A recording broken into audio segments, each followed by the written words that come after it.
Танца – это открытие дверей через музыку и движение в огромный мир. Это набор тех движений, которые в отдельности или по совокупности дают что-то определенное. Искусство танца – это не просто движение, а ритмичность души, проявление ее гармоничности, которая сочетается с пластикой тела. Именно все это позволяет нашим героям определять на сцене всю многообразность мира хореографической образности. Все начиналось в далеком 1995 году, после учебы в Набережно-Челнинском училище искусств, работа в профессиональном ансамбле танца «Булгары». Концерты, гастроли, бурная творческая жизнь захватывает в полном объеме. Даже в день их свадьбы у Наили и Елены было концертное мероприятие, в котором они не могли не участвовать, а в перерывах между выступлениями был ЗАГС. В 2000 году на свет появляется сын Ефимий, в 2018 году дочь Милослава.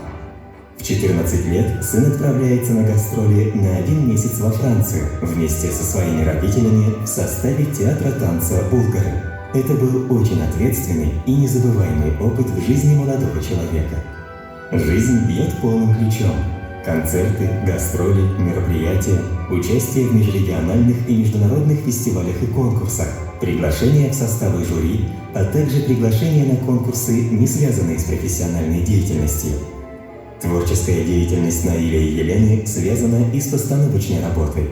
Вот уже на протяжении нескольких лет вместе они ставят танцевальные номера для коллективов нашего города и коллективов республики на конкурсы «Безнем Заман», «Созвездие Йолдызлык», «Весенняя капель» и другие.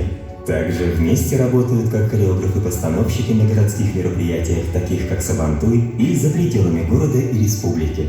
Наряду с профессиональной деятельностью в театре танца «Булгары» реализуют свой творческий потенциал в сотрудничестве с именитыми артистами татарской эстрады.